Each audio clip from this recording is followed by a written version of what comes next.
نحمدہ و نصلی و نسلم علی رسولہ الکریم، اما بعد فاعوذ باللہ من الشیطان الرجیم، بسم اللہ الرحمن الرحیم۔ معزز سامعین کرام، آج کا ہمارا موضوع ہے، یہ جس موضوع کے اوپر آج ہم بات کریں گے وہ ہے قرآن کی عظمت اور فضیلت کے حوالے سے۔ تو اس سے پہلے ہم نے قرآن مجید کے اعجاز کے اوپر گفتگو کی، قرآن کے اعجاز کا مختصر سا تعارف بتایا۔ تو آج ہم قرآن کی عظمت اور فضیلت کے حوالے سے بات کریں گے۔ تو جیسا کہ ہم جانتے ہیں کہ قرآن مجید اللہ کا کلام ہے، اس کی آخری کتاب اور اس کا ایک معجزہ ہے۔ یہ دنیا میں سب سے زیادہ پڑھی جانے والی کتاب ہے، تو اس نے اپنے سے پہلے کی سب الہامی کتابوں کو منسوخ کر دیا ہے، اور ان میں سے کوئی بھی آج اپنی اصل حالت میں برقرار نہیں ہے۔ البتہ یہ قرآن کو فضیلت حاصل ہے، مرتبہ حاصل ہے کہ قرآن تمام سابقہ کتب سماویہ کی تعلیمات کو اپنے اندر سمیٹے ہوئے ہے، اور قرآن مجید واحد ایسی کتاب ہے کہ جو پوری انسانیت کے لیے رشد و ہدایت کا ذریعہ ہے۔ اللہ تعالیٰ نے اس کتاب ہدایت میں انسان کو پیش آنے والے تمام مسائل کو مفصل بیان کیا ہے، تفصیل سے بیان کر دیا ہے، جیسا کہ ارشاد گرامی ہے، ارشاد خداوندی ہے کہ وَنَزَّلْنَا عَلَيْكَ الْكِتَابَ تَبَيِّنًا لِكُلِّ شَيْءٍ، کہ قرآن مجید سینکڑوں موضوعات پر مشتمل ہے۔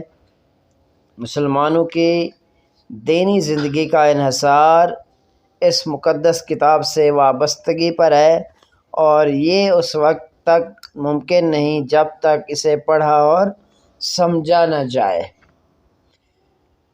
قرآن کریم کا یہ اعجاز ہے کہ اللہ تعالیٰ نے اس کی حفاظت کا ذمہ خود لیا ہے، جیسا کہ قرآن مجید میں ہے کہ اِنَّا نَحْنُ نَزَّلْنَا الذِّكْرَ وَإِنَّا لَهُ لَحَافِظُونَ، کہ ہم نے اس ذکر یعنی قرآن مجید کو اتارا ہے اور ہم اس کی حفاظت کرنے والے ہیں۔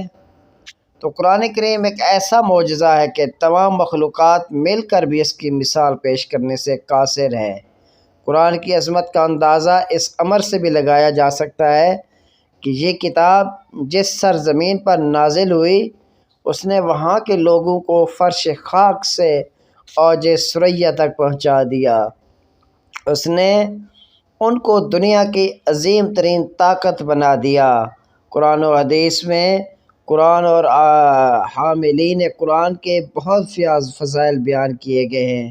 نبی کریم صلی اللہ علیہ وسلم نے اپنی زبان رسالہ سے ارشاد فرمایا، خیرکم من تعلم القرآن وعلمہ۔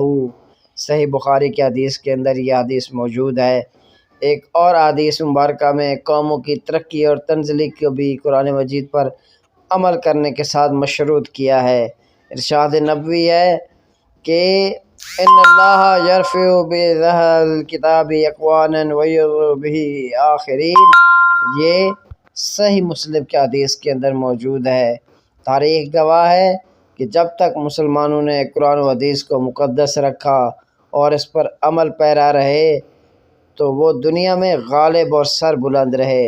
انہوں نے 3 براعظموں پر حکومت کی اور دنیا کو اعلیٰ تہذیب و تمدن اور بہتر زندگی دی، اور جب قرآن سے دوری کا راستہ اختیار کیا تو مسلمان تنزلی کا شکار ہو گئے۔ شاعر مشرق علامہ اقبال نے بھی اسی کی ترجمانی کرتے ہوئے کہا کہ وہ معزز تھے زمانے میں مسلمان ہو کر، اور تم خوار ہوئے تارک قرآن ہو کر۔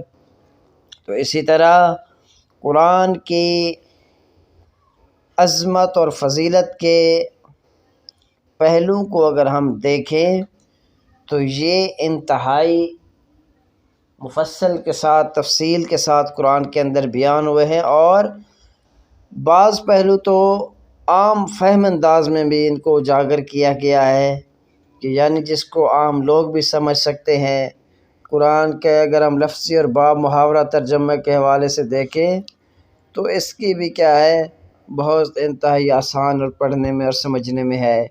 تو اسی لیے ہمیں قرآن کی عظمت اور فضیلت کو سامنے رکھتے ہوئے اپنی زندگیوں کو اسلام اور قرآن کے مطابق اور سنت رسول کے مطابق ڈھالیں، تاکہ ہماری دنیا بھی کامیاب ہو اور ہماری آخرت بھی کامیاب ہو۔ اس لیے ہماری تمام تر توجہ دنیاوی معاملات کے ساتھ ساتھ اپنی اخروی زندگی کے لیے بھی کرنی چاہیے۔ تو اللہ سے دعا ہے جو کچھ سنایا ہمیں اس پر عمل کرنے کی توفیق عطا فرمائے۔ وما علینا